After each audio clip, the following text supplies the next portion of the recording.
사쿠라는 왜 그렇게 욕을 먹는 걸까요? 많은 사람들이 사쿠라가 욕을 먹는 이유를 단순히 언행에서 찾는 경우가 많아요. 나루토를 향해 패드립을 쳤기 때문이라고 말이죠. あいつ両親いないじゃない？ 물론 사쿠라의 말이 좋은 발언이 아니긴 하지만 생각해보면 사쿠라가 옛날부터 그렇게까지 욕을 먹지는 않았어요. 그때도 사쿠라의 발언에 대해서 비판을 하는 사람들도 있기는 했지만 그건 뭐 옛날 일이라며 확실하게 선을 긋는 분들이 더 많았죠. 오히려 사쿠라가 왜 욕을 먹는지에 대해서 하나하나 따져본다면 그 원인은 나루토와 사쿠라의 커플링인 나루사쿠와 긴밀하게 연결이 돼 있다는 걸 확인할 수 있었죠. 대체 그 커플링이란 게 뭐길래 그런 걸까요? 지금부터 한번 알아보도록 합시다.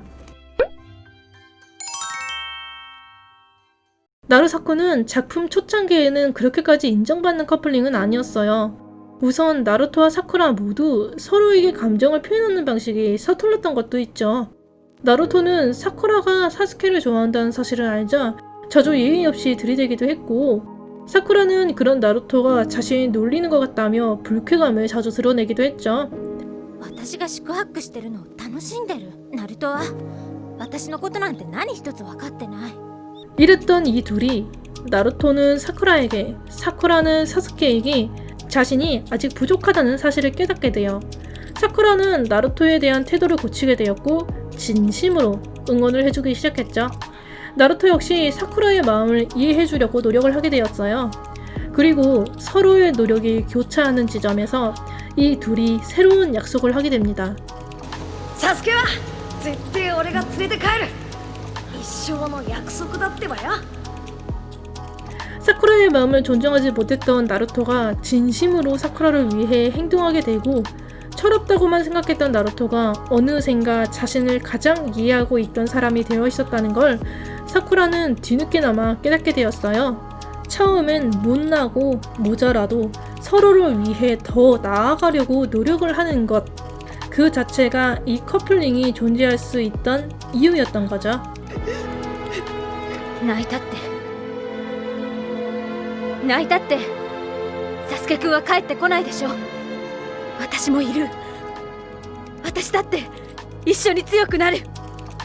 하지만 이렇게 탄탄히 쌓아올려졌던 나루사쿠가 한 에피소드로 인해서 완전히 붕괴하고 말아요. 바로 오카게 회담편이죠. 오카게 회담의 도입부에서 사이는 나루토의 감정을 이해하지 않는 사쿠라를 보며 크게 꾸짖었어요. 나루토와 사쿠라가 했던 약속 때문에 나루사쿠의 인기가 폭발하고 성장을 나타내던 바로 그 약속 때문에 나루토는 사쿠라를 좋아하는 마음을 감추고 살게 되어버렸다고요.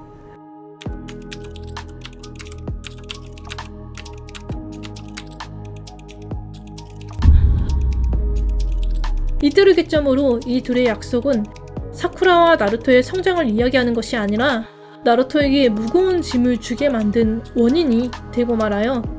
그래서 사쿠라는 나루토에게 좋아한다고 고백을 하게 되는 거예요. 짐을 덜게 하기 위해서 말이죠.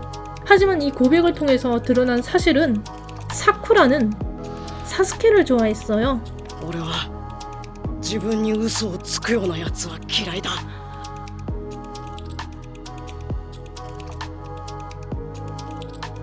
그리고 이 엄청난 기회를 놓치지 않던 사람들이 있었죠. 나루사쿠 팬은 인기가 많았을 때 나루히나, 그 중에서도 히나타 팬을 크게 조롱했던 적이 있었어요. 그래서 나루히나 팬은 나루사쿠 팬이 자신들에게 했던 것처럼 사쿠라를 욕하고 과거에 있던 발언을 발굴해내면서 원기옥 수준으로 모아 까기 시작했던 거예요. 마침 이후에 사쿠라는 훌륭하게 트롤짓을 하다 보니 사쿠라에 대한 부정적인 여론은 폭발적으로 퍼져나가게 되고 어느새 사쿠라를 조롱하고 욕하는 게 당연한 밈이 되었습니다. 사쿠라를 까는 게 밈이 된 이유가 단순히 이것 때문이라고 할 수는 없을 거예요. 이 에피소드에서 사쿠라가 했던 역할이 사람들에겐 불쾌하게 받아들여질 만한 부분이 많았던 것도 큰 이유 중에 하나겠죠. 하지만 패드립을 발견하고 사쿠라에 대한 온갖 욕설을 만들어낸 쪽은 엄밀히 따지면 나루히나 쪽이었어요. 어떤 분이 저에게 나루토가 언제부터 멜로물이었냐고 하시더라고요. 저도 정말 진심으로 공감해요. 나루토에 등장하는 커플링은 그냥 취향이잖아요. 그런데 단순히 취향만으로 남기기에는 작가와 작품, 그리고 작품을 보는 시선에 끼치는 영향력이 무시할 수 없을 정도로 큰 것 같아요. 이 이야기는 다음에 기회가 된다면 또 다시 이야기해볼게요.